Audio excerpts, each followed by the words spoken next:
Hey, vipi? Karibuni, hapa ni Hill Park Hotel. This is Doctor's Practice. Na tuko na, of course, kaida mabesi zangu na wengine umetujoin. Ndio tuweze kunywa kahawa na tupige story. Tunazungumzia mambo ya TB. And of course, in line na World TB Day, ambaye theme ni Time in a Tick. Time is ticking. Adem namkumbuka wa insurance atatusaidia hapo.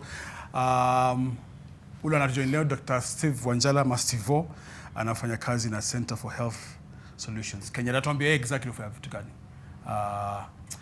Saimo, and of course Rhoda Paula from Ministry of Health katika National TB program. Exactly. Hata mimi kuna vitu issues saa zingine unifunza. Kama leo kuna vitu mob nimejifunza, nimeambiwa na Rhoda kuhusu TB ambayo sikuwa najua. Na vile that's what we want you to do. Ndio mweze kujua about for example kama leo kuhusu TB, mtu anapata nini ina affect wapi shockingly. Mtu anajua kuna TB kivipi na matibabu yake ni aje. So tukaenda of course katika streets kuwauliza kama mnajua na mkatuambia. TB nimesikia ni ugonjwa wa kifua kikuu. Msana izaipata tuseme ukiwa karibu na msi yako infected, then akohoe ama like snatchik bacteria like kiflow from here hadi kwako. Yeah, it can be prevented. One, preventing of congested areas. Another is to maybe maintain sanitation in our places. TB iko na kinga. Nadhani ikipatikana mapema unaweza tibiwa na upone. Ukikunywa mandawa kulingana na venye inatakikana. Wako correct. Wamejaribu. Wamejaribu. Unaona ni information ni muhimu. Stephen mwana pia umeangalia ukasema wako hapo. Wako sawa. Hapo kabisa. So tuanze tu na basically TB ni nini? What is it? Na ni homa. TB ni ugonjwa, tuseme ni infection na najua wengi wetu wenye at least tumesikia ama tumeenda shule kidogo mahali tuliambiwa mambo ya germs. So yes. Kuna zile germs zinaitwa type ya bacteria na specific kuna ile bacteria inaitwa Mycobacteria tuberculosis. Hiyo ndio ukiambukizwa nayo unapata ugonjwa wa TB. Okay. Lakini acha ni clarify kidogo hapo. Unajua kuna point pengine sana watu ongea juu ya predisposing factors ama risk factors. Lakini kitu moja kujua ni TB is very common. Wengi wetu sana kwa hii dunia tunapata TB, alafu inakaa ndani yetu for some time, alafu kikuwa tuseme na reduced immunity after some time inaanza kujionyesha. Yeah. Okay. So utapata like in the world about 1/3 of the world. That's about 3 billion people. That's high, yeah. Wow. Wako na TB ndani yao, imetulia tu. Alafu siku moja sasa immunity yako ikikuja chini, sasa inachipuza ndio inaanza sasa kuonesha symptoms. Sasa ile yenye imetulia inaitwa latent TB. Okay. Ikianza kuonesha symptoms, ndio tunaita active tuberculosis. Hebu nikuulize maybe Rhoda, because we're mgeni. Nikuulize so ni areas gani, and I'm talking about Africa ama Western countries, ni watu gani ambao wako predisposed, ambao wako nayo latent TB? Everyone is at risk. Everyone is at risk because it is an airborne disease. Iko kwa hewa. So in a setup where the disease is high, like in Kenya for example, Kenya is a high burden country. Actually Kenya, we are among the 30 high burden countries in the world with tuberculosis. So where the burden of TB is high, equally the burden of latent TB is also high. Yes.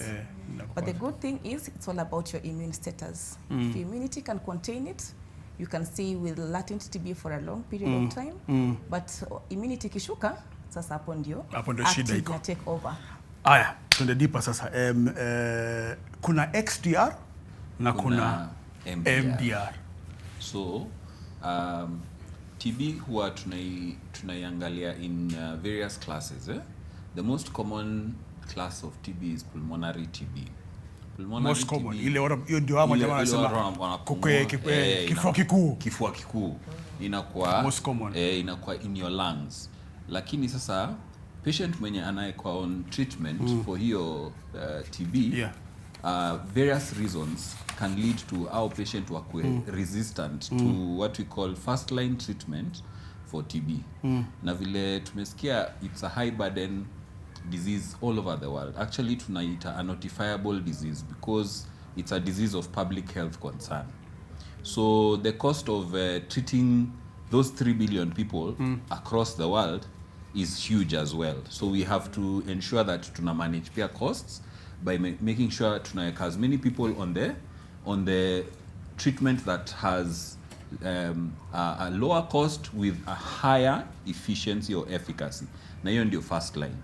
Sasa patient mwenye ameko on first line treatment akidevelop resistance to 2 or more drugs, sababu TB huwa inatibiwa na at least 4 drugs.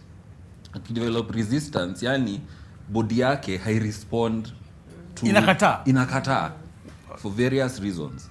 Maybe hajaikunywa vizuri, kuna wale wana miss dose, kuna wale wanafika mahali after unajua ni 6 months, akifika after 2 months anachoka, ana skip for 1 month, akianza kulemewa anarudi OC tena anaanzishwa.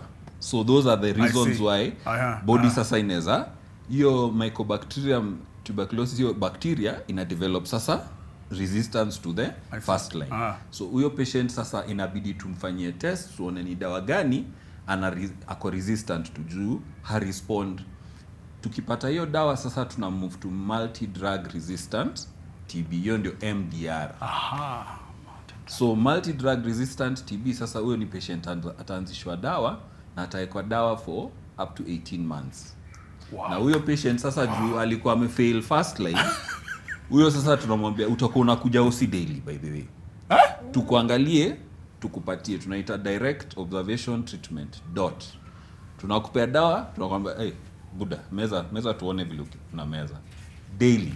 So unaona daily dakika 10 ama daily sasa unajua ita depend na workload ya OC. Daily as in, and for how long your daily? For 18 months. Usi tutarudi hapo.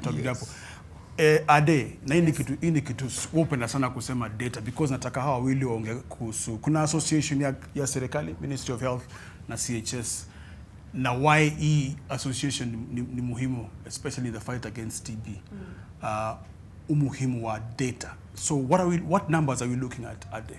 So when we need to quantify the data, the trouble with TB ni your lack of perhaps continuous testing. Si ati kila mtu the whole time tunaenda tutestiwe tujue which exact population has, but it is approximated that about 130,000 new infections annually. Now I think the doctors wanaweza confirm.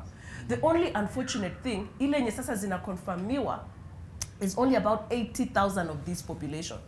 So there's close to 40% of this population that is just walking around without an actual diagnosis. And you know that it is highly contagious. Yes. So the numbers you see and the burden to the system, treatment. Luckily, at least the Ministry of Health in collaboration with WHO, wako na funds ya ku at least maintain the treatment TB. So you don't really need insurance per se. You just need to join the government programs. Lakini bado the risk area sasa ni ile data ya those who have the problem, the disease, and yet have not been actively been notified in the system. As you said, inahitaji a lot of monitoring. Na kutakuwa na costs zenye tuta-explain, asijika utanipatia chance hizi, ni explain to the costs, the secondary costs. Briefly, asante. Sa tukiangalia insurance, hakuna haja directly ya kusema you're actively seeking your insurance provider ili akutreat on TB. Once you're diagnosed with TB, unaingia into the Ministry of Health system, you're monitored either daily or to see how your progress is changing. Now all those costs are catered for by the Ministry of Health and the government. Lakini usipongeze sana haraka sana. Amesema unafaa kwenda hospitali karibu on a daily basis. So there for are 18 months. Exactly, there are massive hidden costs. In fact, the treatment alone, you could say that the treatment, the medication, etc., accounts for almost 8 to 10%. But the rest 80% goes into indirect costs.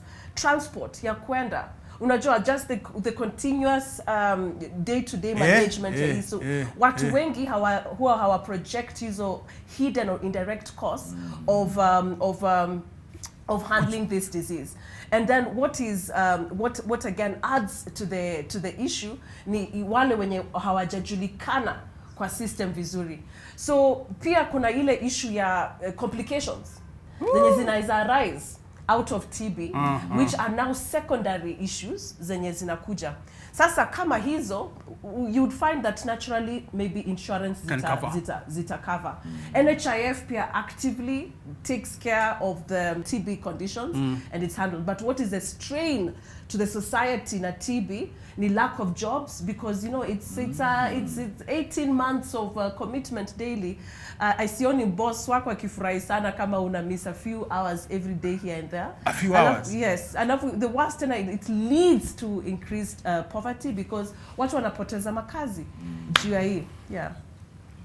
World TB Day, clock is ticking, because you need to explain your theme in a manner, because naanza kuipata. So there's obviously sababu ya your association ya CHS na Ministry of Health. Why? So the TB program, we have a number of programs that are running, but with an aim of finding all missing cases, the ones that are dissected, hatujaweza kuwa diagnose, putting them on treatment, and also preventing tuberculosis. Why that theme? Why clock is ticking? Tunaweza saidiana. So Why kuna hiyo NTB strategy globally NTB strategy as a world. We are hoping that by 2035 we will end TB. So as 2035 approaches, the clock is ticking. So it's time, as time goes by, you know, we have to look at the trends here when tunaendelea na TB. And we can see that we are not necessarily hatufanyi vizuri, hatuendi venye tulikuwa tuna expect at like by this time we'll have reduced TB by this much. So ndio maana tunasema the clock is ticking. As time goes by, we have shorter and shorter time to end TB. Sasa sisi wote, mimi wewe, ule mwenyako base nakupata, sisi wote, it's time to end TB now. TB is a very costly disease. How costly? Very costly in terms of, I'll explain it in terms of this way. It causes some symptoms, some discomforts in you. So definitely you will not be comfortable at your workplace. So you need to take some time to seek care. So this is a day that you missed out of work. And then she talked about some cases being missed. We expected this number, but these are the ones that we identified. So what does this mean? These are people who are ill. They visited the facility. Daktari akaona inaweza kuwa ni pneumonia. Kampatia antibiotic, karudi nyumbani. Kakunywa dawa antibiotics maybe for a month, but ugonjwa bado uko. So akarudi tena. So that's another cause, the to and from. We did a surveillance sometimes in 2016, a prevalence survey, to estimate the true burden of the disease. And when we interviewed the patients, some of them told us that we have visited the facility up to 5 times. Wengine walianza na chemist, wakarudi. Wakaenda private, bado. Wakaenda government, bado. Up to 5 times.